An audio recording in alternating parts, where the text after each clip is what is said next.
On l'a vu avant la pause, en prendre des dispositions adéquates en prévision d'un éventuel décès, c'est essentiel. Mais au-delà des précautions légales qu'on doit prendre pour nos proches, il faut également prévoir des sommes d'argent suffisantes pour payer les frais funéraires. On en parle avec notre collaborateur, Jean-Sébastien Jutra. Bonsoir, Jean-Sébastien. Salut, Simon. Quand on est ensemble, on parle régulièrement de comment bien planifier nos vieux jours, avoir assez d'argent. Il ne faut pas oublier cette portion-là de la vie qui est importante. Et ça, on doit en parler aussi avec notre planificateur financier. Absolument. Le notaire fait partie de l'équation, le planificateur financier aussi, ou le conseiller en sécurité et financière également. C'est des choses, en fait, que c'est un luxe planifier la mort, hein, puis ça coûte pas cher à planifier, puis ça pourrait nous faire sauver tellement des sommes d'argent importantes, mais aussi de la chicane familiale. Quand on est jeune, on est en santé, on peut avoir tendance à dire, bon, on va remettre ça à plus tard, mais à quel moment on doit vraiment se pencher sur la question? Souvent, on pense qu'à 70 ans, il faut que je refasse un check-up de toutes mes choses, remettre à jour mon testament, remettre à jour tous mes trucs. Mais finalement, on se rend compte que c'est tout le temps qu'il faut préparer pour préparer la mort parce que ça pourrait arriver n'importe quand. On n'est pas à l'abri de ça. Et il y avait des statistiques qui montraient, c'est Canada Vie, l'assureur, qui montrait que si j'ai 40 ans, la probabilité que je meure avant 65 ans, c'est quand même 6 pour les hommes, 4 pour les femmes. Et cette probabilité-là augmente de beaucoup si je suis fumeur. Donc, fait qu'on se rend compte, quand je regarde ces statistiques-là, il faut que je prenne le temps de planifier ça. Et on comprend que, donc, c'est en évolution. Tout le temps en évolution, en fait, parce que ma préparation de la mort va être différente lorsque j'ai une petite famille, par exemple, ou lorsque je suis plus vieux. Alors, prenons l'exemple d'une famille, justement. Concrètement, pour eux, c'est quoi bien préparer la mort? Bien, en fait, il faut juste comprendre que lorsqu'on est en couple, il y a deux revenus habituellement. Donc, si jamais on simule le décès de quelqu'un, bien là, il y a un revenu dans la famille qui disparaît. Et là, moi, si mes enfants, ils font du sport, ils font école privée, par exemple, plein d'activités qui coûtent de l'argent, bien là, si j'ai un revenu qui disparaît, est-ce que je suis capable de continuer à faire tout ça? Donc, il y a une évaluation à faire pour voir si jamais il y a un des revenus qui n'est plus là.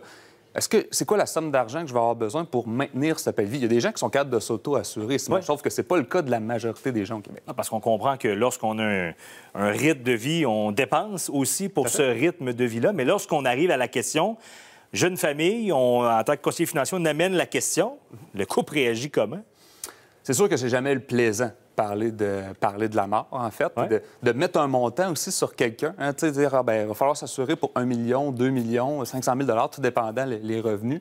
C'est jamais le fun, on met l'humain de côté pour ramener ça en argent, mais la réalité, c'est que tout ce qu'on vit à tous les jours, ça prend de l'argent pour le faire, puis on voudrait pas qu'il y ait un décès prématuré, puis qu'on s'empêche de faire des choses familiales. Donc, l'idée, c'est d'évaluer vraiment le besoin, et après ça, tout ça, ça va permettre d'emmener nos enfants à terme.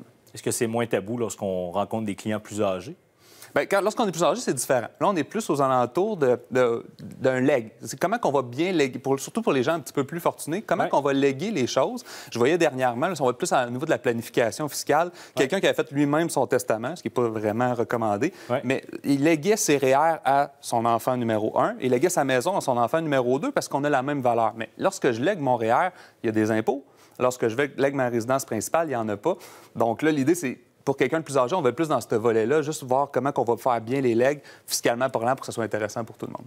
Mais en quelques secondes, là, combien on a besoin en assurance pour notre mort? Bien, ça, on peut pas. Tu sais, si, exemple, quelqu'un dépense 500 000 par année, il va avoir un plus gros besoin que quelqu'un qui a un revenu de 60 000. L'idée, c'est d'évaluer ça avec un conseiller en sécurité financière. Mais c'est pas rare, là, Simon, que quelqu'un d'une famille moyenne ait un besoin de 500 000 à 1 million de dollars. Sébastien, merci beaucoup pour tes conseils très appréciés. Merci. On a tous, à un moment ou un autre, perdu quelqu'un qui nous était cher et chacun va vivre son deuil d'une façon différente. Mais une chose qui est sûre, c'est toujours vrai, c'est que c'est un moment important. Il faut donner le temps de le vivre, de prendre soin de ceux qui restent, ceux qu'on aime. Et si tout est en ordre, ça va permettre à ceux qui restent de mettre leur énergie à la bonne place. Sur ce, passez une belle fin de semaine. On se retrouve lundi. D'ici là, soyez à vos affaires.